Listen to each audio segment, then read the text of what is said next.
৭৫ বছর বয়সী তন্ময় মুখার্জি এখন একা থাকেন নদীর ধারে ছোট্ট গ্রাম ময়নাগুড়িতে।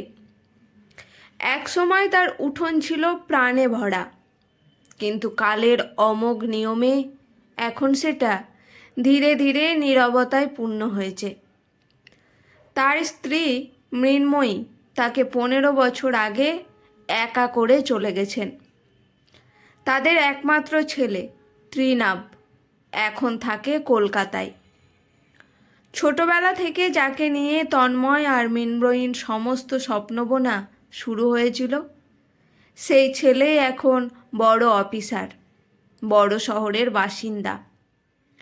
বর্তমানে ত্রিনাভ বছরখানেক পর একবার আসে ময়নাগুড়িতে।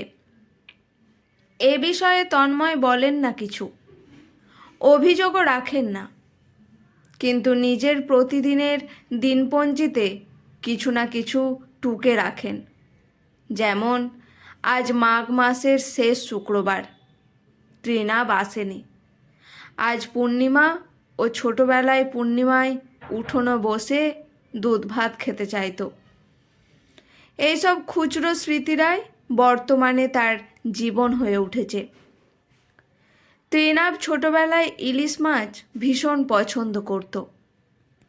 অভাবের সংসারে মৃন্ময়ী প্রতি মাসে একদিন করে কীভাবে জানি সামান্য টাকায় বাজার থেকে ছোট একটা টুকরো ইলিশ নিয়ে আসতো, আর রান্নাঘরে রান্না করতে করতে বলতো, রূপটা কম কিন্তু স্বাদটা তো রাজকীয়। ত্রিনাভ খুশি হলেই তো আমাদের পেট ভরে যাবে। একবারের ঘটনা, ত্রিনাভ তখন ক্লাস 3-তে পড়ে। স্কুলে প্যারেন্টস ডে, সবার বাবা মা গিয়ে উপস্থিত স্কুলে। মৃন্ময়ী সেদিন প্রচণ্ড পেট ব্যথায় কাবু। তথাপি তিনি বিছানা ছেড়ে উঠে দাঁড়ালেন। বললেন, আমার ছেলে যখন মঞ্চে উঠবে তখন তার চোখে যেন খালি বেঞ্চ না পড়ে।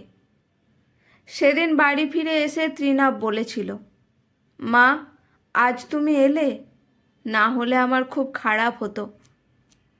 আর হ্যাঁ, কাল ভাতের সাথে একটা ইলিশ মাছ ভাজা দিও, আমার খুব খেতে ইচ্ছে করছে। ছেলের আবদার পূরণ করতে সেদিন মৃন্ময়ী ধার করে একটা ছোট্ট ইলিশের টুকরো এনেছিলেন। রান্না করতে গিয়ে তার চোখে জল চলে এসেছিল, তবুও তার মুখে লেগেছিল হাসি। এ যেন কোনো রান্না নয়, সন্তানের জন্য পরম আনন্দের শ্রদ্ধাঞ্জলি। আজ অনেক বছর পর সেই ত্রিনাভ আসছে বাড়িতে। তন্ময় সকাল থেকে ব্যস্ত, মৃন্ময়ীর মতোই যত্নে ঝাঁট দিচ্ছেন উঠোন, তুলসী গাছে দিচ্ছেন জল, বিছানায় পুরনো চাদর বদলাচ্ছেন।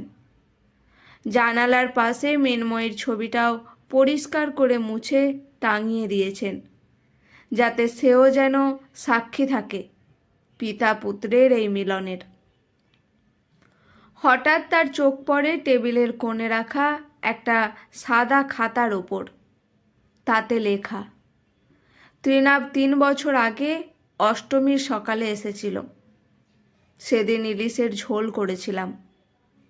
ও খেতে খেতে বলেছিল, বাবা, এতদিন পরেও তুমি সেই আগের মতোই রান্না করো, একদম মায়ের রান্নার মতো স্বাদ। এই লাইনগুলো পড়ে তন্ময়ের চোখ ছলছল করে উঠল। তিনি জানেন, ইলিশের স্বাদ নয়, ত্রিনাভ মায়ের সেই ভালোবাসার স্বাদ খুঁজে পেতে চেয়েছিল। সেই মুহূর্তেই হঠাৎ রান্নাঘরের দিকে যেন একটা ছায়া সরে গেল। তন্ময়ের চিন্তায় বাধা পড়ল। হঠাৎ মৃন্ময়ীর গলার আওয়াজের মতোই গলায় কানে এলো এক মৃদু ফিসফিসানি, ঝোলটা পাতলা করো, ও তো ঝোল দিয়েই ভাত খেতে ভালোবাসে। তন্ময় কাঁপা কাঁপা গলায় বললেন, তুমি তুমি এলে মৃন্ময়ী? কেউ সাড়া দিল না। শুধু জানালার পর্দাটা একবার দুলে উঠল, যেন হাওয়া নাকি স্মৃতি। তিনি খুঁজে বার করলেন সেই পুরনো ব্যাগটা, যাকে বারবার সেলাই করে কর্মঠ রেখেছেন। আজ হাটে যাবেন, ত্রিনাবের জন্য একটা ইলিশ কিনবেন, তার নিজের খরচ বাঁচিয়ে। মাসের ওষুধের খরচ কমিয়ে হলেও আজ একটা ইলিশ কিনতেই হবে। হাটে গিয়ে ইলিশের দাম শুনে তন্ময় স্তব্ধ। আধ কিলো মাছের দাম তার এক সপ্তাহের খরচ। কিন্তু আজ আর হিসেবের সময় নয়। মাছওয়ালা জিজ্ঞেস করল, তন্ময়দা, এত দাম তবু কিনছেন? তন্ময় মৃদু হেসে বললেন, ছেলেটা আজ আসছে 3 বছর পর। আজ রাজাদের মাছ আমার রাজপুত্রের জন্য চাই চাই। বাড়ি ফিরে তিনি নিজের হাতেই রান্না করলেন। সর্ষে, পেঁয়াজ, কাঁচামরিচ দিয়ে ঝোল। যত্ন করে মাছের টুকরোটিকে 2 টুকরোয় ভাগ করলেন। বড় টুকরোটা ত্রিনাভের জন্য, আর ছোট কাঁটাওয়ালা অংশটা নিজের জন্য রাখলেন। রান্না শেষে জানালার ধারে গিয়ে দাঁড়ালেন। হঠাৎ আবার যেন মৃন্ময়ীর গলার মতো একটি মৃদু হাসির শব্দ সহ শুনলেন। আজও ঠিক খুশি হবে, তুমি আমার একবার মায়ের হাতের রান্না ফিরিয়ে এনেছ। তন্ময় অবাক হয়ে পেছনে তাকালেন, কিন্তু কেউ নেই। শুধু মৃন্ময়ীর ছবির চোখ থেকে যেন এক ফোঁটা জল গড়িয়ে পড়ল। নাকি সেটাও তার কল্পনা? বিকেলে সূর্য ডুবতে ডুবতেই একখানা গাড়ি ঢুকলো তার উঠোনে।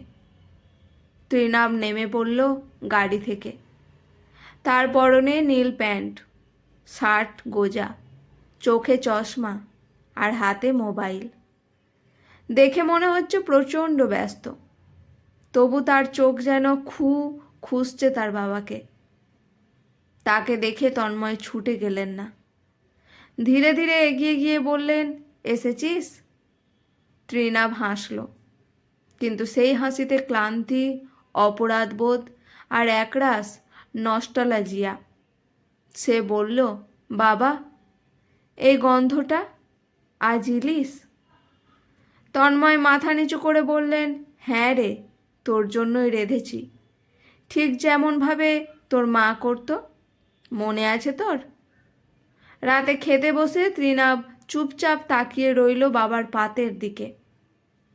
তার সামনে রাজকীয় ইলিশের টুকরো, আর বাবার পাতে অর্ধেক খালি, শুধু কাঁটাওয়ালা একটা ছোট্ট অংশ। সে বাবাকে জিজ্ঞেস করল, তুমি খাবে না? তন্ময় বলল, আমি খেয়ে নিয়েছি রে, কাঁটাটা রেখে দিয়েছি চিবোবো বলে, সেইটাতেই তো আসল স্বাদ। ত্রিনাভ চুপ করে গেল। বাবার পাত থেকে সেই কাঁটার টুকরোটা নিয়ে নিজের থালায় রাখল আর বলল, আজ আমি কাঁটা খাবো বাবা, তুমি বড় টুকরোটা খাবে। এখন আমি বুঝেছি, কাঁটার মধ্যে যে ভালোবাসা জমে থাকে সেটা বড় টুকরোয় পাওয়া যায় না। সেই রাতে ত্রিনাভ বাবার ঘরে ঘুমোলো। ঘরের বাতাসে কেমন যেন একটা গন্ধ ভাসছিল, পুরনো শাড়ির, সর্ষে ইলিশের আর ধূপের মিশ্র গন্ধ। ঘুমের মধ্যে ত্রিনাভ অনুভব করল কেউ যেন তার পিঠে হাত বুলিয়ে দিচ্ছে। হঠাৎ ঘুম ভেঙে গেল তার। ঘরের আলো জ্বালালো না সে, শুধু ফিসফিস করে বলল, মা। ঘরের নীরবতা বজায় রইল, কিন্তু জানালার পাশে রাখা মৃন্ময়ীর ছবির ঠোঁটের কোণে যেন একটু হাসি ফুটে উঠল। তন্ময় তখন বারান্দায় বসে দূরের আকাশের তারাদের দিকে চেয়েছিলেন। তার চোখে জল, কিন্তু মুখে শান্তি। তার ছেলে আজ শুধু এলো না, সে বুঝল বাবার ভালোবাসা। আর এই বোঝাটাই হয়তো জীবনের শেষ ইলিশের কাঁটাটাকে করে তুলল সবচেয়ে মধুর। আর হয়তো সবচেয়ে অলৌকিক। আজকের গল্পটি এখানেই সমাপ্ত। কেমন লাগলো অবশ্যই কমেন্ট করে জানাবেন। গল্পটি শুনে ভালো লেগে থাকলে চ্যানেলটি সাবস্ক্রাইব করে পাশে থাকবেন।